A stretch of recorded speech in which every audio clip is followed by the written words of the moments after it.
L'un des premiers dilemmes que l'on rencontre lorsqu'on se lance dans la couture, c'est le choix de la machine. Le plus important consiste à déterminer quelles fonctions vous seront nécessaires. Il n'est pas utile de partir sur un modèle trop sophistiqué si vous n'êtes pas certaine que la couture vous plaira. Mais gardez également à l'esprit qu'une machine bon marché ne sera pas toujours une bonne affaire. L'idéal, c'est à la fois une machine simple d'utilisation et proposant suffisamment de possibilités pour vous permettre de progresser. Une des premières questions que vous vous poserez, mécanique ou électronique? Au début, ce sera surtout une question de budget. Si vous souhaitez mettre autour de 100 €, ce sera une mécanique. Pour débuter, ça peut largement suffire.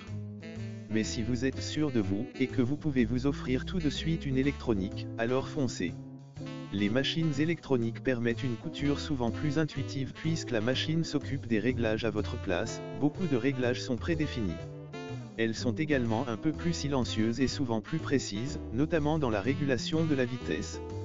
La graduation des intervalles dans le réglage de la largeur et la longueur de pointe est plus fine, certaines fonctions automatiques de point d'arrêt, des stops à aiguilles plantées ou levées sont proposées. En France, les ventes de machines à coudre ne se sont jamais aussi bien portées, plus 10% d'augmentation cette année. Mais que l'on soit débutante ou confirmée en couture, c'est toujours la même question qui revient, quelle machine faut-il choisir? Car entre les multitudes de références et de prix, choisir sa machine à coudre peut rapidement devenir un casse-tête. Faut-il alors privilégier les machines manuelles ou automatiques?